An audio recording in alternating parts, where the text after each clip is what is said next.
foi veiculado em alguns canais de TV a participação de consagrados e comunidades católicas na época da eleição, né?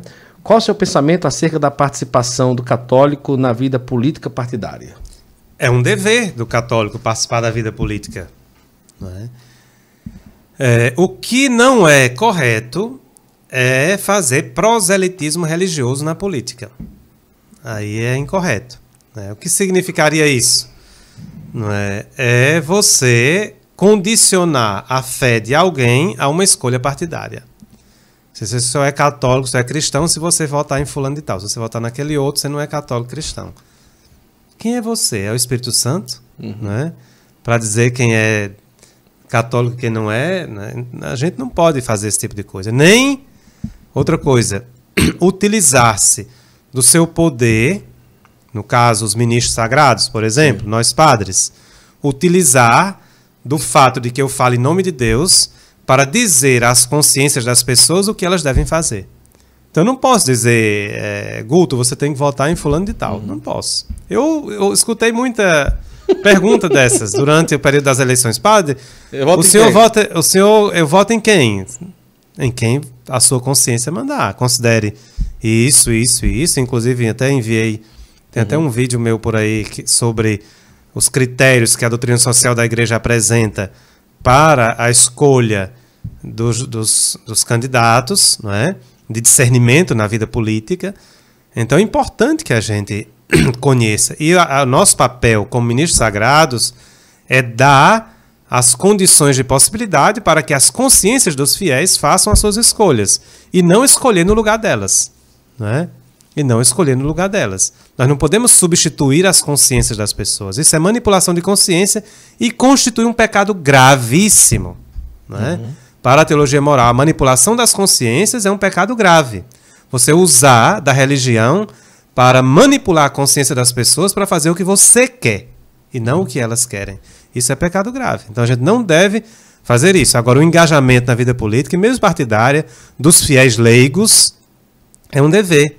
Né? É um dever, sabendo sempre que nenhum partido corresponde à totalidade da verdade de fé. Isso deve ser claro. Né? Nenhum partido contém a totalidade da verdade. E a gente deve ter consciência disso. Né? Para não santificar as coisas, não sacralizar aquilo que é mundano. Né? Às vezes a gente pega um determinado partido político e toma como se fosse Deus. Ou como se fosse o diabo. Ou como se fosse o diabo. Né? Justamente. Então é preciso que a gente tenha o cuidado para não cegar diante da realidade política. Porque aí vira uma paixão. Né? E todas as paixões, quando são descontroladas, são pecado.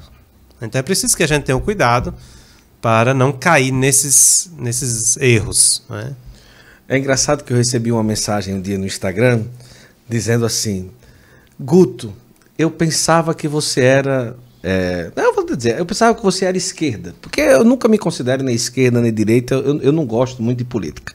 Mas, aí a mulher, eu pensava que você era esquerda, mas graças a Deus eu vi que não era. Eu não sei porque, onde ela viu que não era. Eu também nem sou nem... Essa situação é muito complicada. Mas aí eu vi... Pronto, agora eu posso falar com você. Agora eu posso... que bom, agora eu vou continuar aqui lhe seguindo. Mas, meu Deus do céu, porque uma é esquerda e uma é direita, eu excluo aquela pessoa da minha vida, eu tiro aquela pessoa da minha vida, não é? Eu acho que a vida cristã, a própria vida humana, cristã, né? Padre, é muito mais do que isso. A nossa vida como irmãos, como igreja. Mesmo que você considere que a escolha daquela pessoa é errada, sim, como cristão, você deve amá-la. Claro, claro. Né? Você deve amá-la. Tempos atrás, eu estava ouvindo até uma reportagem sobre isso outro dia, né? Houve um massacre feito por um psicopata, né? E os psicopatas, eles não têm sentimentos, eles não se arrependem, né? Daquilo que fazem. Nos Estados Unidos, geralmente, no júri popular, as pessoas gritam, você e tal.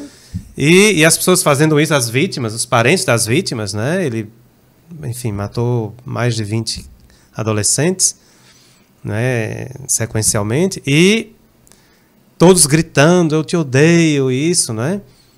E um senhor, né, um dos parentes de uma vítima, falou, e o psicopata ria, né? E debochava das pessoas porque não tem sentimentos. E aquele homem, em lágrimas, dizia assim: eu estou sofrendo por dentro porque, diante de tudo isto, da dor que eu estou sentindo, por ser cristão, eu tenho que te dizer, eu te perdoo. Olha aí.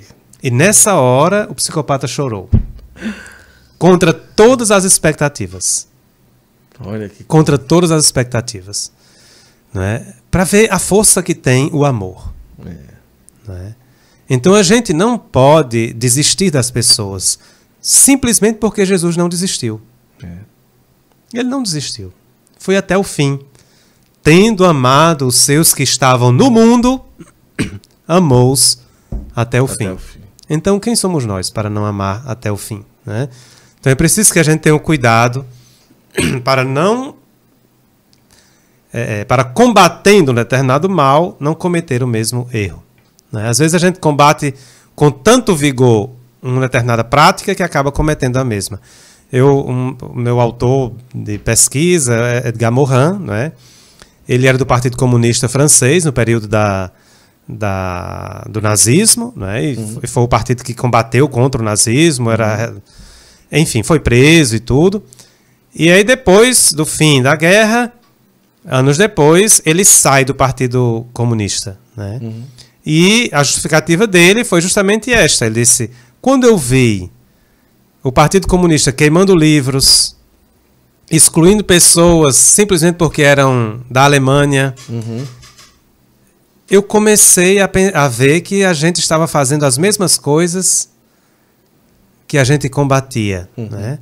As mesmas coisas que a gente criticava. Então precisa a gente ter cuidado, né? Porque às vezes você usa a mesma arma para combater o seu inimigo e você se torna igual a ele. Né? E aí tá tudo igual. O demônio ganhou dos dois lados. Né? Ganhou dos dois lados.